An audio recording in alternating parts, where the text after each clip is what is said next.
Hi everyone, my name is Dave Degelau. I work for Revere Electric, and I'm here today to talk a little bit about how to use load observer and tracking notch filter to speed up your machine axis tuning process, save you some time during commissioning. So what I'm going to show you here is right now the project has a Kinetics 5500 drive hooked into the tree right here, and then we have a SIP axis which is associated with that drive right here. So what we're going to do is we're going to go ahead and tune this axis. We're going to open it up. I'm going to double click on it to do that, to get at the properties tab.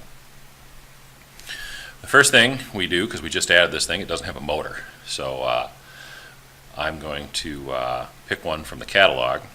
I'm going to come down here and we'll get a motor that's appropriately sized for that drive down there.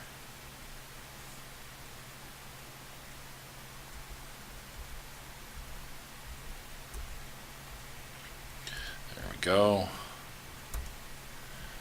Alright, now we want to get this motor tuned, right? It's kind of nice. You don't have to hook it up to anything. You don't have to run any tests, and we can do it all in software. So we're going to start over here at the auto tune section. Now we are not going to run the traditional auto tune. We're just going to change some parameters. We're going to come here and we're going to change application type to custom. What you're going to see here is these items were all grayed out previously. Now they're not. We want to make sure there is no checkbox in front of torque low pass filter. So we're going to change that. Next step is we are going to come over here to load, and then we're going to look at this load ratio value right here. So load ratio currently is set at 0. That's where you want it. Usually comes up as 0, but you do need to check because it does need to be 0 to make this work. Next step is to come down here to observer and over here to configuration, and we want to pick out all these choices, the longest one, load observer with velocity estimate. LOVE might help you remember that. So we're done with that. So load observer is now turned on, and we are also going to add in the tracking notch filter.